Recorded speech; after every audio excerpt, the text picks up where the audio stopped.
사도행전 2장 42절에서 47절까지 말씀입니다.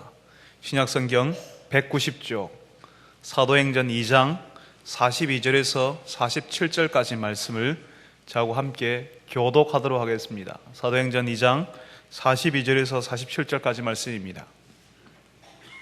제가 먼저 42절을 읽습니다. 그들이 사도의 가르침을 받아 서로 교제하고 떡을 떼며 오로지 기도하기를 힘쓰니라.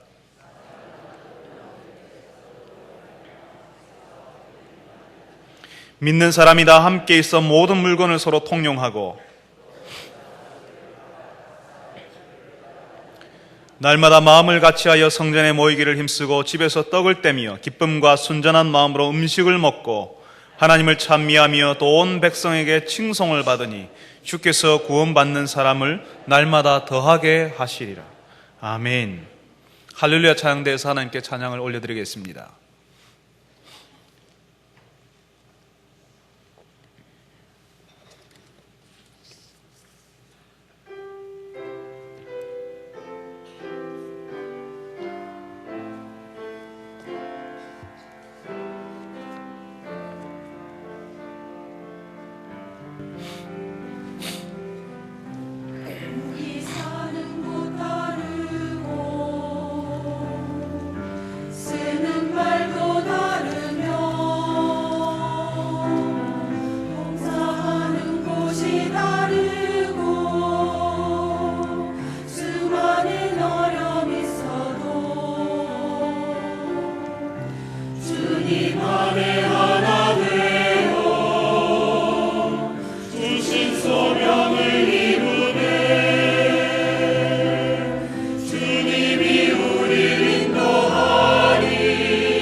온 세상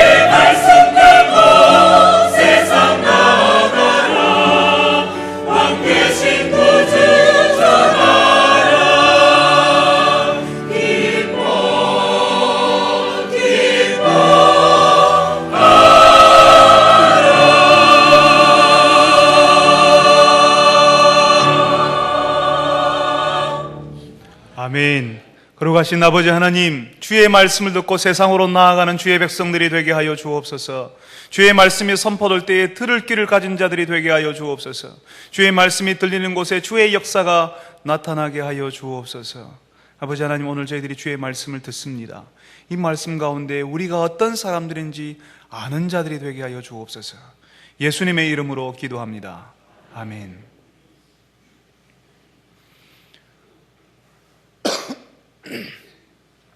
여러분, 새로운 한 해가 됐습니다. 새해가 되면 사람들마다 마음의 소원을 가지지요. 나이가 젊을수록 더 그렇습니다. 이상하게 연세가 많아지면요, 소원도 하나씩 사라지는 것 같더라고요.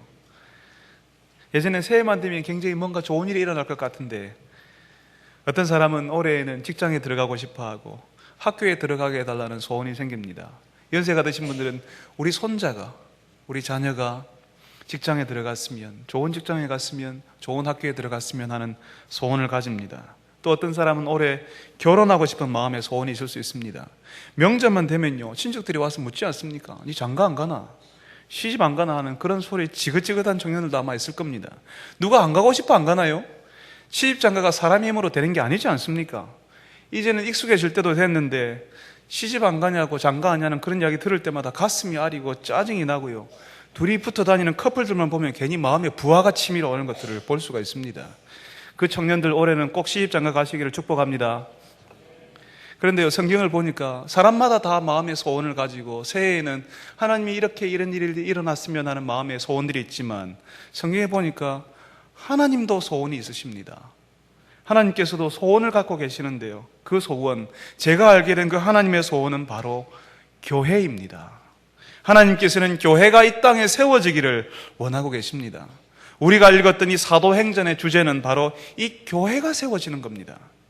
우리가 금방 2장 42절부터 47절까지 읽었지만 이 사도행전 끝까지를 읽어보면 이 교회가 여러 지역의 여러 모양으로 어떻게 세워지는지가 나와 있습니다. 그리고 그 교회가 세워질 때 하나님께서 어떻게 일을 하시는지 그게 나와 있습니다. 도대체 이 교회가 뭐길래, 이 교회라는 게 뭔데 하나님께서 이 땅에 그렇게 교회가 세워지기를 원하고 계실까요? 사실 그렇지 않습니까? 교회 문제 많은 교회 많습니다. 목사들, 웃기는 목사들 많지 않습니까? 뉴스를 듣고 신문을 보면요, 목사가 그랬다더라, 교회가 그랬다더라, 아주 불쾌한 소식들이 얼마나 많이 들려오는지 모릅니다. 그래서 그런 것들을 보면 차라리 교회 숫자가 좀 줄어들어야지만 세상이 좀 살기 좋아지지 않겠나 하는 걱정하는 분들이 계십니다. 밤에 딱 높은 데로 올라가 보면요, 빨간 십자가들이 너무너무 많아서 오히려 이 십자가 때문에, 이 빨간 십자가들 때문에 교회 세상이 더 힘들어지는 게 아닌가 하는 그런 고민을 하는 사람들이 있다니까요. 실제로 갈등하는 교회, 분쟁하는 교회, 서로 싸우는 교회를 보면 마음에 분노가 일어나지 않습니까? 교회가 세상을 걱정해야 되는데요, 세상이 교회를 걱정하는 시대가 되어버렸습니다. 그런 일들이 벌어질 때마다 제가 가진 예수 신앙이 다른 사람 앞에 내가 예수 믿고 있어요 말하는 것이 참 부끄러워질 때가 있습니다. 그리고 내가 예수 믿는다고 말하는 것이 내가 믿는 예수 신앙에 대해서 자신감이 잃어버리는 데가 있다 하는 것입니다.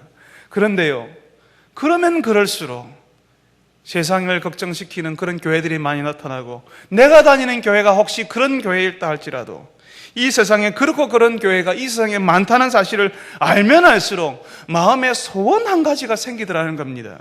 어떤 소원이냐 하면요, 나도 좀 좋은 교회 다니고 싶다, 매주일 교회 가는 것이 즐거운 일이 되고 싶다, 그런 교회 다니고 싶다 하는 그런 소원이 일어난다는 것입니다.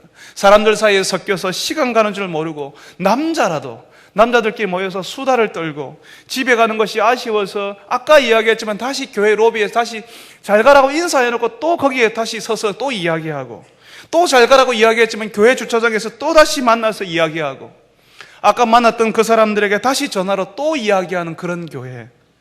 예배 드릴 때 내가 지금 하나님께 예배 드리고 있다는 사실을 알게 만들어주는 교회. 하나님의 말씀을 들을 때 하나님의 말씀 때문에 내가 부끄러워지고 결단이 일어나고 진심으로 내가 새로 한번 시작해볼 용기를 주는 교회. 하나님의 사람들, 기도의 사람들이 있는 교회. 내가 좀 부족해도 이해해주고 받아주고 용서해주고 기다려주는 교회. 그런 교회 다니고 싶은 마음이 간절해진다는 것입니다. 여러분 그렇지 않습니까? 세상이 교회를 향해서 손가락질하고 주일 아침에 일어나서 내가 또 교회 가야 된다는 부담이 있고 한숨이 절로 나올 때에 진짜 교회 다니고 싶다는 마음이 들지 않으셨습니까? 하나님께서 이 땅에 세우고 싶어 하시는 교회는 하나님을 드러내고 하나님의 나라를 드러내는 공동체였습니다. 세상 사람들은 이야기합니다. 하나님이 어디 있냐고요. 천국이 어디 있냐고. 하나님도 없고 천국도 없다. 보이지도 않는데 뭐를 믿는다고 난리냐라고. 그렇게 사람들이 이야기합니다. 하나님도 없고 천국도 없다고 말하는 그 사람들에게 하나님을 보여주고 하나님의 나라를 보여주는 공동체, 그게 교회입니다. 사람들은 어디서도 하나님을 보지 못합니다. 사람들은 정말 하나님이 다스리시는지도 알고 싶고 경험하고 싶지만 하나님의 통치, 하나님의 나라를 경험하기 어려울 것입니다. 그렇지만 교회에만 오면 다른 어디서도 하나님을 볼 수 없었고 어디서도 하나님의 다스림을 경험할 수 없었지만 교회에만 오면 하나님의 사람들이 모여있는 이 교회, 그 사람들 사이에만 있으면 살아계신 하나님의 은혜, 그 하나님의 흔적이 흘러나와서 하나님이 정말 계시는구나, 하나님이 정말 다스리는구나, 하나님의 은혜가 놀랍구나 하게 만드는 그런 교회를 하나님이 세우고 싶어 하신다는 것입니다. 그리고 이런 하나님의 은혜, 하나님의 다스림을 교회 바깥에 있는 사람들에게 알리는 일이 교회의 사명입니다. 세상은 보이지 않는 하나님을, 바로 저와 여러분, 우리를 통해서 보이지 않는 하나님을 보고 만나게 됩니다. 세상이 하나님이 어디 있노? 하나님 어디 있냐라고 말하지만 예수 그리스도를 믿고 성령 하나님이 우리 안에 계실 때에 우리는 자연스럽게 우리의 말과 우리의 행동과 우리의 생활 방식을 통해서 우리도 모르게 하나님의 흔적을, 우리도 모르게 그렇습니다. 어떨 때는 의식적으로 그렇게 해야지라고 하지만 우리도 모르게 우리 안에 계신 성령 하나님 때문에 우리도 모르게 우리 안에서 하나님의 흔적을 다른 사람들에게 흘려보내는 것입니다. 그리고 세상은 그런 하나님의 흔적을 가진 우리를 통해서 저기 저 사람들 속에 하나님이 계시는갑다, 바로 저기 하나님이 계시는구나 하고 하게 되는 것입니다. 하나님께서는 그런 교회를 조금은 투박하지만 원형의 모습으로, 마치 씨앗의 모습으로 오늘 우리가 읽었던 말씀을 통해서 우리에게 보여주고 계시는 것입니다. 그런데 참 놀라운 것은요, 바로 그렇게 하나님을 드러내는 교회, 하나님의 통치를 드러내는 그런 강력한 공동체가 정말 부족한 사람들, 모난 사람들, 약한 사람들, 못난 사람들, 흠이 많은 사람들 통해서 세워지더라는 것입니다. 어젯밤에 말씀드렸지요.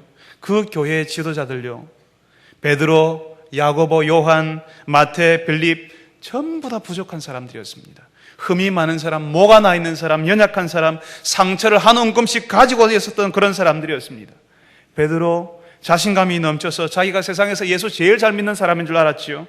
그렇지만 예수님이 잡히시는 날 밤에 예수님을 3번이나 모른다 합니다. 예수님을 저주합니다. 자신이 그럴 줄 몰랐을 겁니다. 자신의 부족함을 전혀 보지 못하는 아주 교만한 사람이 베드로였습니다.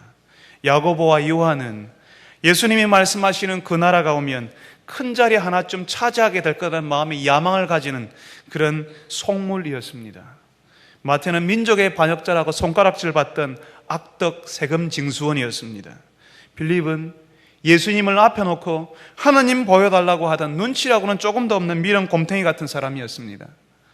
그런데 성령 하나님께서 이런 사람들을 만지셔서, 이런 사람들을 만지기 시작하니까 그 부족한 사람들, 모난 사람, 약한 사람들의 모임이 성령의 공동체가 되어버리더라는 것입니다. 여러분 알고 계십니까? 바로 여러분 옆에 앉아있는 사람, 여러분 주변에 있는 그렇게 우스워 보이는 그 사람도 하나님이 만지시고 붙드시면 세상에 감당하지 못하는 성령의 사람이 된다는 사실은 여러분 알고 있습니까? 겁에 질려서 두려워하던 사람들이 담대해지고, 무식한 사람들이 하나님의 말씀을 깨닫고 사람들의 마음을 읽어내고 그 사람들을 배려하는 사람들이 되어버립니다.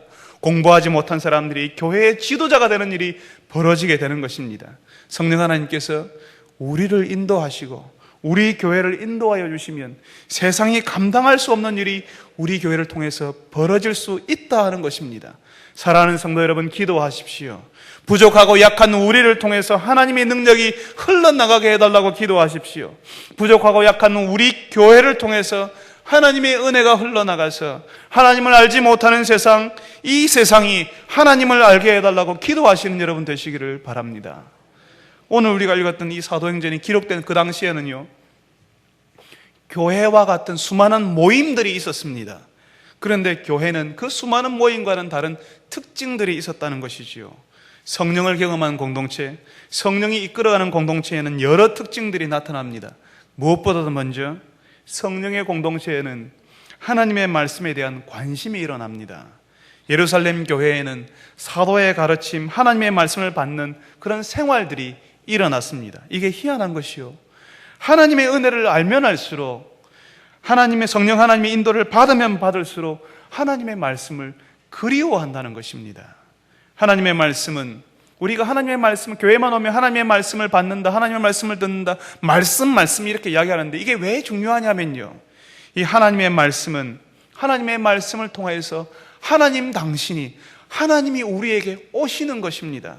이 하나님의 말씀을 통해서 하나님 당신을 드러내시고 알려주시고 하나님께서 우리에게 하나님 당신을 주시는 것입니다.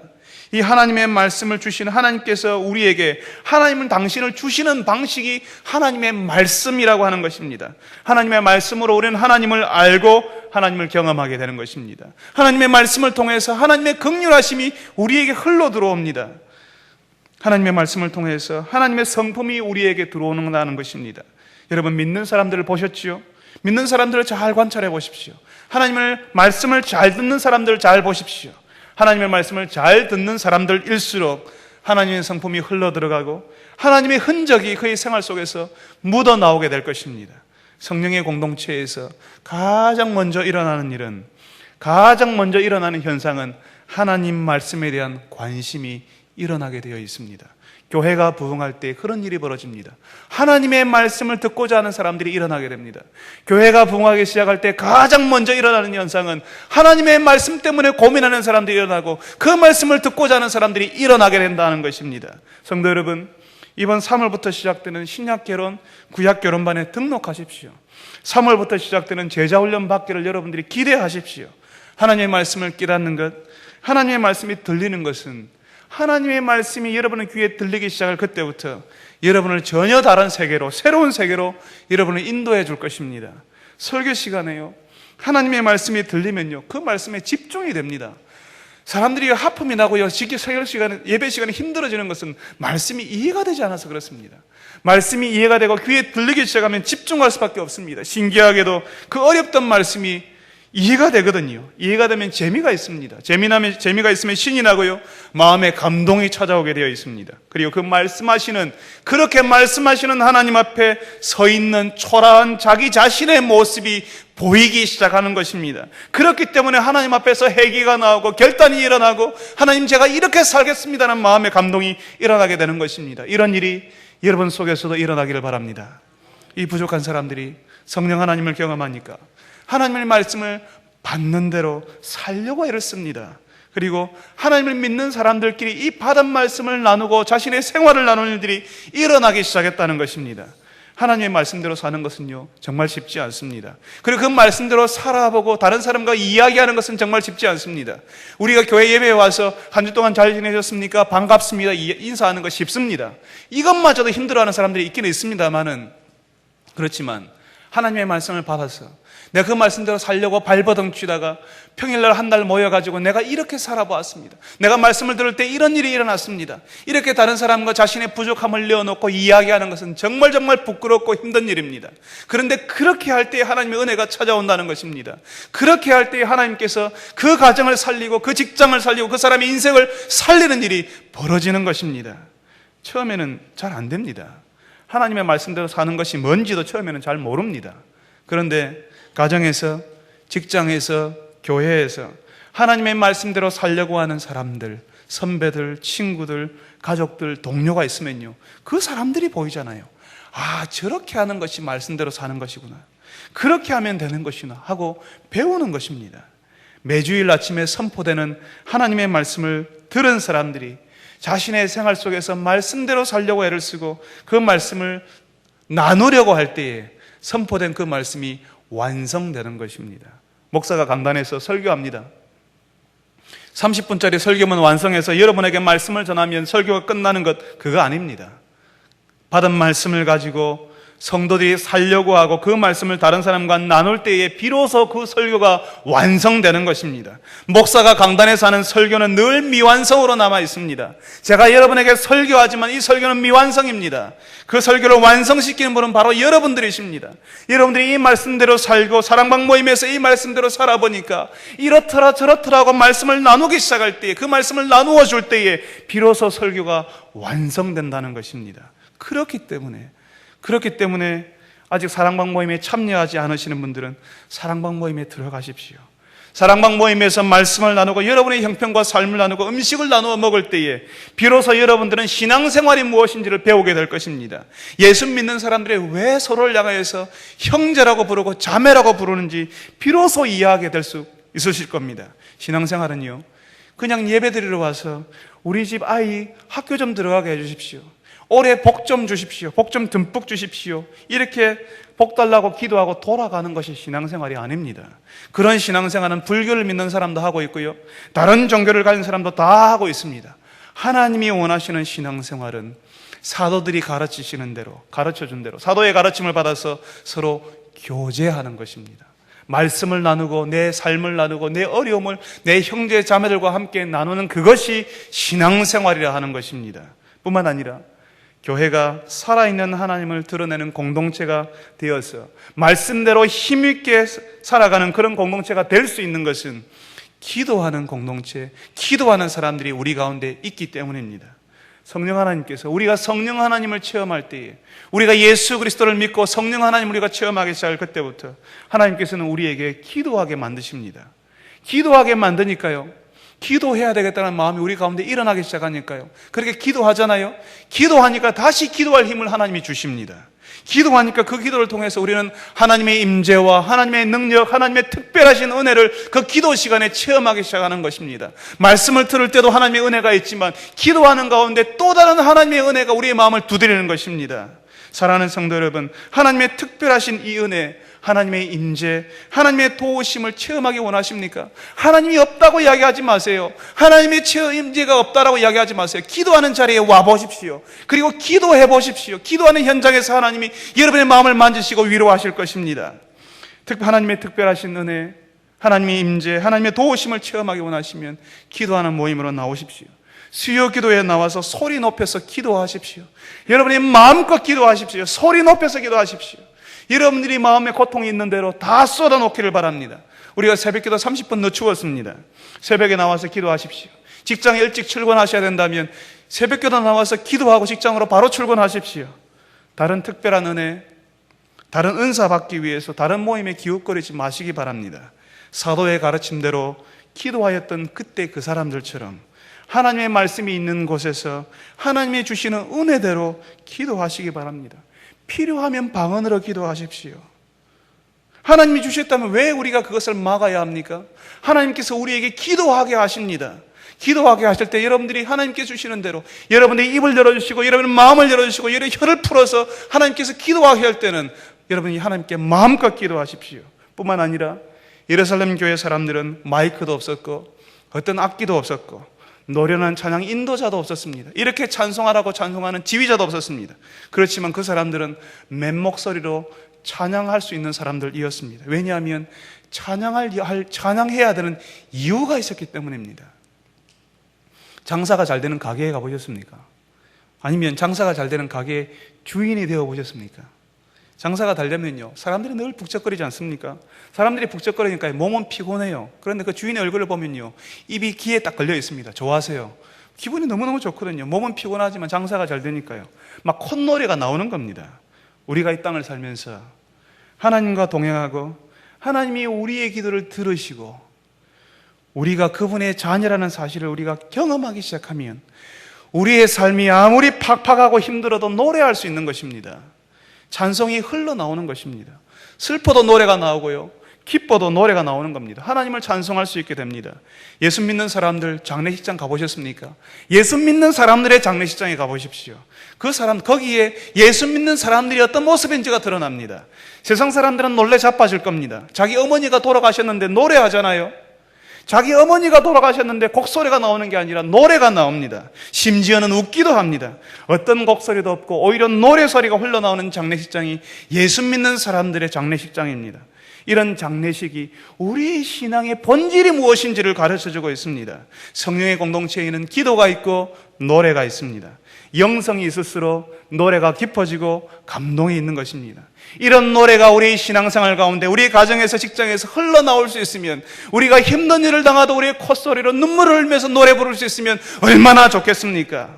이런 노래가 있는 교회, 이런 노래가 있는 찬양대, 이런 노래가 있는 성도, 이런 노래가 있는 여러분의 가정과 일터가 되시기를 바랍니다. 성령의 공동체는 그 당시에 수많은 모임과는 다른 또 다른 하나의 희한한 특징 하나가 있었습니다. 그것은 바로 가지고 있는 사람들이요, 가지고 있는 것을 다른 사람들의 필요에 따라서 나누어주는 공동체였습니다. 우리 교회가 성령이 다스리는 공동체라면 우리 안에 사람들의 필요를 채우기 위해서 나누어주는 일이 일어나게 될 것입니다. 지난주에 우리 교회는 어떻게 했습니까? 지난주까지 우리 교회는 사랑의 쌀 모으기라는 것을 했습니다. 우리 교회가 처음으로 한번 그런 일을 해보았습니다. 사랑의 쌀 모으기를 하자고 이렇게 한번 제안을 하면서 교육자들이 먼저 회의했습니다. 교육자들이 먼저 회의를 하는데 제가 우리 교육자들에게 이야기했습니다. 우리 교회에서 한번 쌀 모으기 하면 한 10kg짜리 한 200포 정도 한 들어오지 않겠습니까? 라고 그렇게 생각을 했습니다. 그리고 그렇게 이야기했습니다. 그런데 그 회의를 마치고 난 다음에 우리 교회에서 있는 우리 사무관사님하고 강도사님이 마음속에 생각할 때에 200포는 좀 무리라고 생각했던 모양입니다. 두 사람이 회의를 다 마치고 회의가 들어가지고, 목사님이 실망하시면 어떻게 하지? 200포는 다 안 들어올 것 같은데, 그렇게 새로 생각을 했답니다. 그런데 25일 성탄절까지 우리가 사랑의 쌀을 모았는데 301포가 들어왔습니다. 우리가 생각한 것보다 더 많이 채우시고 이런 일을 하나님께서 더 하고 싶어 하신다는 사실을 우리는 알게 되었다는 것입니다. 교회가 교회 공동체 안에서 일어나는 필요를 채워야 합니다. 그렇지만 마찬가지로 교회 바깥에 힘들어하는 사람들, 세상을 돕고 위로하고 치료하는 일을 우리가 함께 감당해야 됩니다. 그뿐 아니라 이런 공동체가 우리 시대에만 있는 것이 아니라, 우리 지금 30대, 40대, 50대들이 이 교회에 다니는 것이 아니라 지금 태어나는 아이들도 이런 교회를 경험하도록 만들어 주어야 합니다. 다음 시대에도 이런 공동체가 존재하도록, 하나님의 통치를 경험하도록 돕는 일을 우리가 해야 한다는 것입니다. 그래서 젊은 세대를 후원해야 하고 양육하고 기다려주는 사역을 하는 것입니다. 학생들을 지원하는 것, 유학생을 지원하는 것, 우리 교회에는 당장 어떤 혜택도 돌아오지 않습니다. 그 학생들이 우리 교회를 위해서 일하지도 않을 것이고 그 유학생들이 우리 교회로 돌아와서 일하지도 않을 것입니다. 그런데 왜 해야 됩니까? 그 학생들이 하나님 나라의 일꾼이 될 것이기 때문에 그렇습니다. 우리 교회는 아니지만 어느 지역교회에서 우리가 주었던 그 기도와 후원으로 공부해서 우리처럼 하나님의 통치를 드러내는 교회, 하나님을 경험하는 공동체를 섬기게 될 것이니까요. 어디에서든지 그런 일을 할 것이니까요. 우리 교회만 잘해서요, 대구 지역에 하나님이 알려지게 할 수 없습니다. 우리 교회만 잘해서는 이 땅에 하나님 나라의 통치를 드러낼 수도 없습니다. 불가능합니다. 우리 교회처럼 하나님 나라의 통치를 드러내는 교회들이 지금보다 훨씬 많아져야 합니다. 지금 십자가들이 많이 박혀있지만 하나님을 드러내는 공동체가 지금보다 훨씬 많아져야 됩니다. 그리고 그 교회들을 섬길 사람들을 지금부터 미리 지원하고 기도해주고 격려해주고 키워내야 한다는 것입니다. 이것은 눈에 보이지 않습니다. 혹시 여러분 화분에 물 줘보셨나요? 아니면 씨앗을 뿌린 정원이나 밭에 물을 뿌려보신 적이 있으십니까? 물을 뿌리니까, 어제 물을 뿌렸는데 그 물이 다음날 아침에 그 위에 그대로 남아있어서 내가 이만큼 물 주었지, 그렇게 할 수 있으셨습니까? 아마 그렇지 않았을 겁니다. 물을 주면 준 대로 흙 속으로 다 들어가 버리고요, 그 다음날 보면 물의 흔적도 찾아보지 못하셨을 것입니다. 마치 구멍난 항아리에 물 붓는 것처럼 그런 느낌을 우리가 받을 수 있습니다. 그런데도요, 농부들은, 정원사들은 열심히 물 주잖아요. 그렇게 물 주고 정성을 대해서 정성을 주면 얼마 후에 싹이 나고 꽃이 피고 열매가 맺는다는 사실을 알고 있지 않습니까? 어린 세대들, 젊은 사람들에게 지원하는 일은 그와 같은 것입니다. 예전에 광고문 하는 거 중에 이런 게 있었잖아요. 물 먹는 하마 이런 거 썼잖아요. 그죠? 마치 물 먹는 하마라는 광고처럼 돈 먹는 하마 같은 그런 세대가 우리가 지원해야 될 젊은 세대일 수 있습니다. 지원해도 표시 안 납니다. 그렇게 도움받고 공부하고 좋은 환경에서 뭔가를 하도록 도와주어도 자신이 얼마나 엄청난 지원과 도움을 받고 있는지 모르는 친구들이 태반일 수 있습니다. 그래도 해야 합니다. 하나님의 사람들이 그런 방식으로 깨닫고 자라고 우리가 그렇게 세우고 싶어하는, 하나님이 그렇게 세우고 싶어하는 하나님의 공동체, 성령의 공동체를 세우는 사람들로 바뀌기 때문입니다. 지금 콧질질 흘리는 그 모습 보고 싹수가 노랗다고 그렇게 말씀하지 마십시오. 아직 꽃도 피우지 못하는 어린 새싹인데 꽃도 없다고 뭘 보고 그렇게 많은 돈을 들여서 지원하고 도와야 하냐고 그렇게 말씀하시지 마시기 바랍니다. 꽃을 피울 때까지 지원해야 합니다. 열매 맺을 때까지 기도해주고 격려하고 도와주어야 합니다. 설령 우리 교회, 대연교회를 위해 일하는 사람이 아니라 우리 이웃 교회에 가서 일하는 사람이 된다 할지라도 우리는 우리 아이들, 청년들, 심지어는 다른 교회 청년들까지 지원하는 일을 감당해야 한다는 것입니다. 왜냐하면 교회는 하나님 나라를 섬기는 공동체이기 때문입니다. 어느 하늘 밑에서 하나님을 섬기는 사람으로 남아있고 하나님의 공동체를 세우는 사람으로 있어주기만 한다면 우리는 어디 있는지는, 그 친구들이, 우리가 도왔던 친구들이 어디 있는지는 몰라도 어느 하늘 밑에서 세우고 있을 거 아니에요. 어느 하늘 밑에서 그 일을 감당하고 있을 거 아닙니까? 그렇게 남아있어 주기만 한다면 꼭 우리 교회 아니라도 괜찮지 않습니까? 그것으로 우리 교회는 굉장한 일을 한 것입니다. 그것으로 하나님께서는 우리 교회를 향하여서 참 잘하였도다 착하고 충성된 종아, 네가 작은 일에 충성하였으니 너에게 많은 것을 맡기겠다라고 하실 것입니다. 하나님을 섬길 때에, 교회 바깥 사람들을 섬길 때에, 다음 세대를 섬길 때에 우리에게 하나님께서 그 보상으로, 너희들이 참 열심히 그런 일을 했으니까 그 보상으로 사업이 잘 되고 우리의 자녀들이 좋은 학교에 진학하고 우리의 자녀들이 연봉 많이 주는 직장에 들어가는 일이 일어날런지에 대해서 저는 여러분들에게 보장할 수 없습니다. 그렇지만 우리가 하나님을 섬길 때에 우리가 살아나는 일이 일어나게 될 것입니다. 여러분의 가정이, 여러분의 인생이 새로운 국면이 펼쳐지는 것을 여러분들이 경험하게 될 것입니다. 교회 바깥 사람들을 섬길 때에 우리가 섬기는 그 사람들이 이 땅에서 소망을 발견하고 하나님이 살아계시다는 사실을 알게 될 것입니다. 우리가 다음 세대를 섬길 때에 우리가 섬겼던 그 세대가 하나님을 섬기고 이웃을 섬기고 또 다음 세대를 섬기는 것을 우리가 보게 될 것입니다. 그것으로 된 것 아닙니까? 그 일을 위해서 필요하다면 하나님께서는 여러분에게 재정을 주실 것이고 사람을 붙이실 것이고 사업의 문을 열어주실 것이고 여러분들을 직장으로 학교로 보내실 것입니다. 우리 교회가 하나님을 섬김으로 여러분이 살아나는 것을 경험해 보고 싶지 않으십니까? 이웃을 섬김으로 우리 이웃들이 하나님을 알게 되는 것을 보고 싶지 않으십니까? 우리의 자녀들을 섬김으로 우리의 자녀들이 또다시 하나님과 이웃을 섬기고 다음 세대를 섬기는 것 보고 싶지 않으십니까? 이것이 우리 교회가 가져야 하는 비전이라는 것입니다. 하나님과 이웃과 다음 세대를 섬기는 공동체, 부족하지만 하나님께서 우리에게 허락해 주시기를 원하는 성령의 공동체의 모습이라고 하는 것입니다. 이런 공동체에, 이런 일을 감당하기를 원하는 공동체에 하나님께서는 사람들을 붙이십니다. 오늘 우리가 읽었던 말씀처럼 이런 성령의 공동체에는 날마다 하나님께서 사람들을, 구원받는 사람들을 더하셨다라고 이야기합니다. 성령의 공동체에는 새로운 생명이 더해지는 것입니다. 예루살렘 교회는 날마다 그런 일이 벌어졌다고 합니다. 얼마나 역동적이었겠습니까? 얼마나 신이 났겠습니까? 우리 교회가요, 저 오지에 있는 교회, 독도에 있는 교회, 사람들이 10km, 20km 좀 떨어져 있는 곳에 살고 있는 것이 아니라 사람들 사이에 있는 교회라면 하나님께서 붙이시는 사람들이 와야 하는 것입니다. 그런 사람들이 있어야 합니다. 하나님께서는 자신의 백성들을 보내고 싶어 하십니다. 그런데 보낼 데가 없거든요. 하나님을 드러내는 공동체, 사람들이 하나님을 없다 하는데 하나님을 알려주고 하나님을 보여주고 하나님의 흔적이 나타나는 그런 공동체에 사람을 붙여야 하는데 그런 공동체가 없으니까 하나님이 고민스러운 겁니다. 우리 공동체가 그런 공동체가 될 때 하나님께서는 사람들을 붙이시는 겁니다. 하나님이 여기에 나타나고 하나님의 다스림이 나타나는 공동체에 하나님께서 보내시지 않으면 도대체 어디에 사람들을 하나님께서 붙이시겠습니까? 하나님을 드러내는 공동체, 거기에 가기만 하면, 그 사람들과 같이 있기만 하면 하나님의 흔적이 나타나는 공동체에 하나님께서 붙이시고 싶으시니까요. 우리 기간에, 우리 사랑방에 새 가족이 오지 않는 것을 이상하게 생각해야 합니다.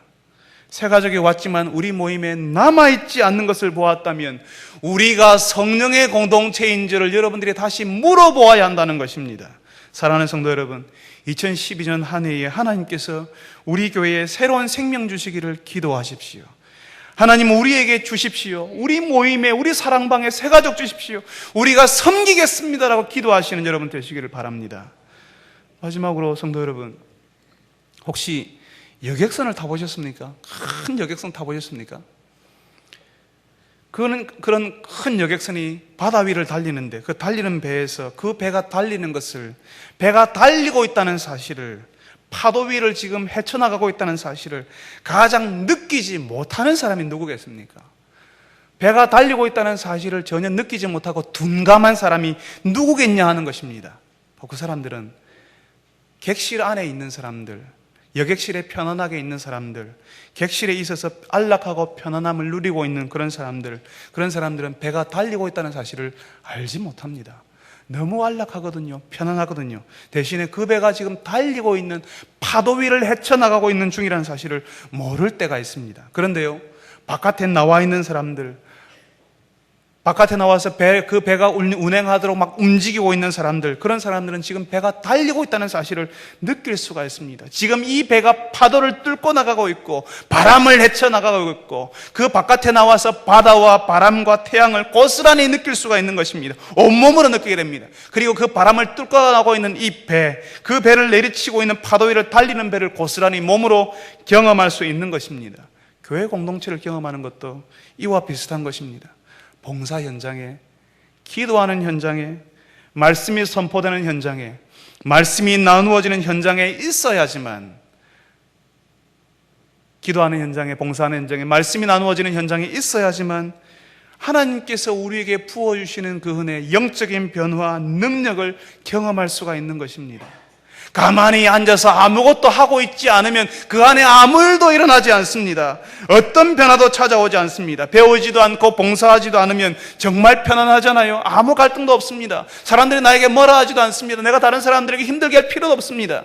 배우지도 않고 봉사하지도 않고 그냥 가만히 앉았다 돌아가면 어떤 일도 벌어지지 않습니다. 그렇지만 하나님께서 우리에게 주시는 어떤 능력과 변화도 경험할 수가 없는 것입니다.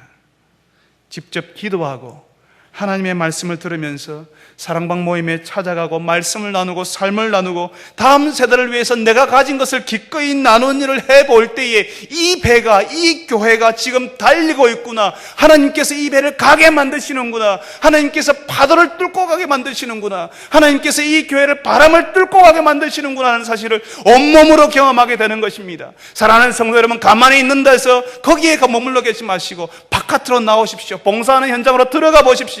기도하는 자리에 나와 보십시오. 말씀을 듣는 자리에, 말씀을 나누는 자리에 나와 보십시오. 하나님께서 지금 어떻게 이 교회를 통해서 일하고 계시는지, 하나님의 소원인 교회를 어떻게 하나님이 그렇게 세우고 싶어 하시는지를 여러분들이 목도하게 될 것입니다. 오늘 이 말씀을 들으신 여러분들이 여러분의 눈앞에서 하나님의 공동체가 세워지는 것, 교회가 세워지는 것을 보시길 바랍니다. 이 교회를 통해서 하나님이 일하시는 것을 보시는 분들이 되시길 바랍니다. 하나님의 소원인 이 교회를 함께 세워나가시는 여러분 되시기를 바랍니다. 거룩하신 아버지 하나님, 저희들이 2012년을 시작하면서 우리가 하나님의 교회가 되기를 원합니다. 하나님의 성령의 공동체가 되기를 원합니다. 우리가 부족하지만, 연약하고 목아 나 있고 정말 약한 사람들이지만 우리를 통하여서 주의 공동체 하나님의 교회가 세워지게 하여 주시옵소서. 우리를 통하여서 하나님이 드러나고 하나님의 역사가 드러나고 하나님의 다스림이 나타나서 아버지 하나님, 세상 사람들이 하나님이 저기 있다고 말할 수 있는 그런 교회가 되게 하여 주시옵소서. 많은 사람들이 기대하는 것처럼 힘들고 고통당하는 교회가 아니라 정말 다니고 싶은 교회, 매일매일이라도 나가고 싶은 그런 교회, 우리가 이루어갈 수 있도록 우리를 도와주옵소서. 예수님의 이름으로 기도합니다. 아멘.